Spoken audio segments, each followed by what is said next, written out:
Dr. Albert. How Hi. are you? Good, how are you? Good.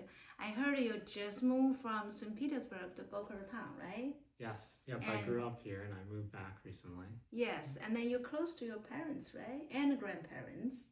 That's so nice.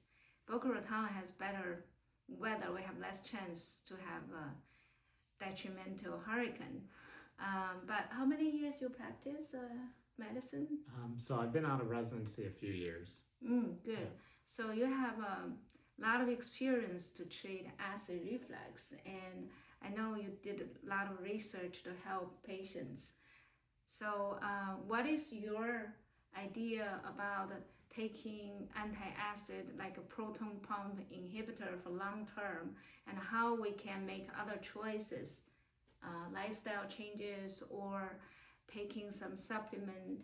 Yeah, so I'm a licensed and board certified family medicine doctor. So it really depends on the person.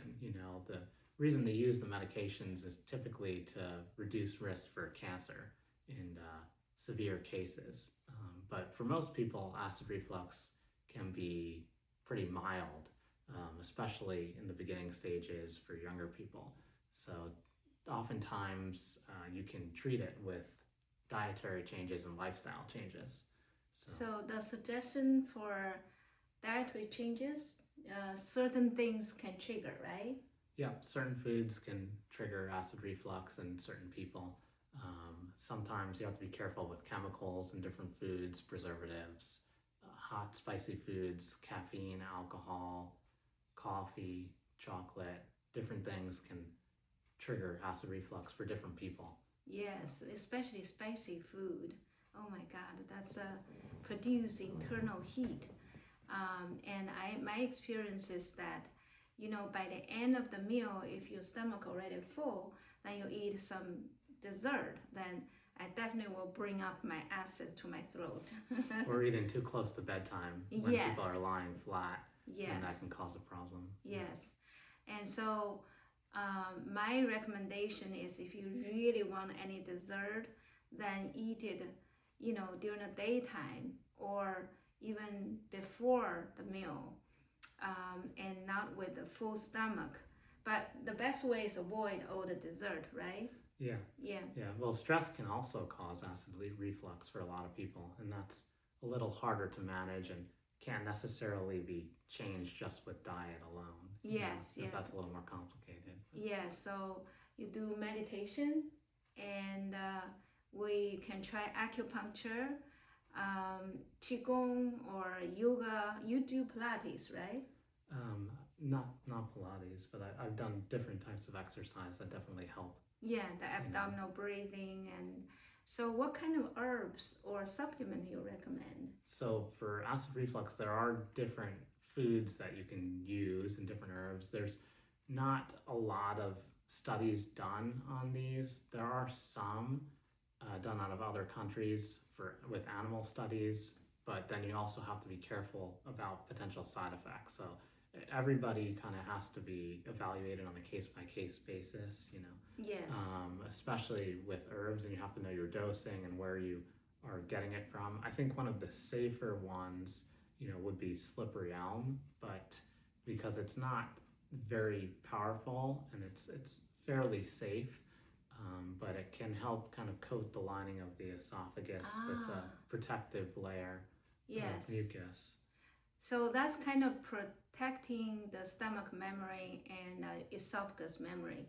But do you think it can make the stomach move regularly, enhance the peristalsis? Like my experience is, I like to, if I have my digestion slow down, then with my empty stomach, I like to eat some cucumber or apple, and orange.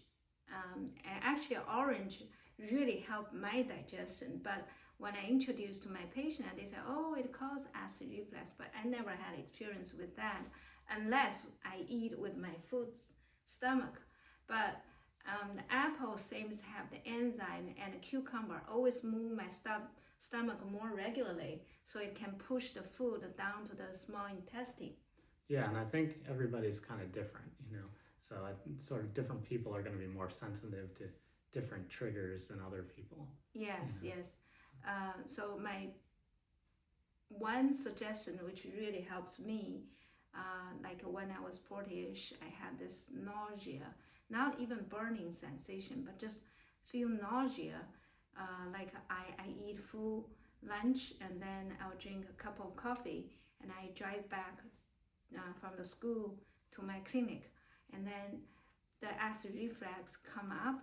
I didn't feel burning, but I feel nauseous and my blood pressure drop, and I have to pull over on the side of the road. So with that kind of symptoms, I try to play with how I'm gonna eat and drink, and then I figure out now I drink water 20 minutes before any meals, and so like breakfast, 20 minutes before, lunch before, dinner before, and once I finish eating, I don't drink for 2-3 hours, and then I wait until my stomach almost empty. Then I'll drink some. But now the problem is with this method, it seems I'm never full. So I always want to eat, because when I drink water, especially warm water, the stomach moves regularly and I feel hungry. I eat, and without fluids, I never feel full. So now I have another way to make me a little bit full, but I have to be careful, because if I eat full stomach, I drink very little, like 2-3 ounces fluids, like either lemon or I like goat milk. That will, my stomach will not move too fast and I feel full. So, but it can trigger the acid reflux if I drink too much. So that's my balance. I have to, Yeah, and there are some herbs that can help with digestion and moving along the digestive system, but again, you have to be careful just with each individual, because some people could have some damage to their liver from alcohol or other issues, or their kidneys, and then the herbs can overwhelm that system. So exactly. So the herbs generally is pretty safe, but anything, even the food you eat too much, then you can over, like protein. You eat too much, then your kidney increase the burden, right?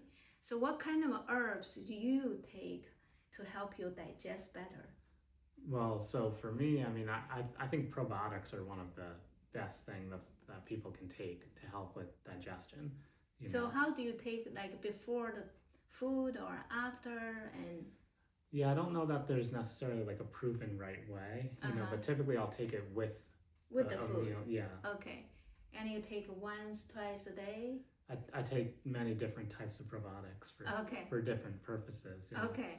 So each day you'll take different kind, or you alternate? Like a week you take this? Typically, I just throughout the day I take. You take at least 3 times throughout the day. Okay. The probiotic help you to, is that a provide enzyme, or what is the? So it helps with regular regulation of your just digestive system. So you think it promote peristalsis? I think it can, and I think it can help with secretion of different enzymes, like from the pancreas. But it doesn't. It's not serving as an enzyme, right? No, not itself. Yeah, not itself, but indirectly. I think why a lot of people have a lot of digestive issues nowadays is because of all the chemicals we've introduced into society and all the overly processed foods and antibiotics, which can be great for a lot of situations and life-saving, but they're overprescribed a lot of the time, and so that can damage someone's microbiome and cause them to have a lot of digestive issues. There's actually a great study that was published in the British Medical Journal in 2020 that showed a new type of probiotic can lower A1C, which is 3-month average blood sugar levels, in type 2 but diabetics after taking it for a while. That's a wonderful idea. Yes, you kind of improve your digestion, and then you also prevent the diabetes.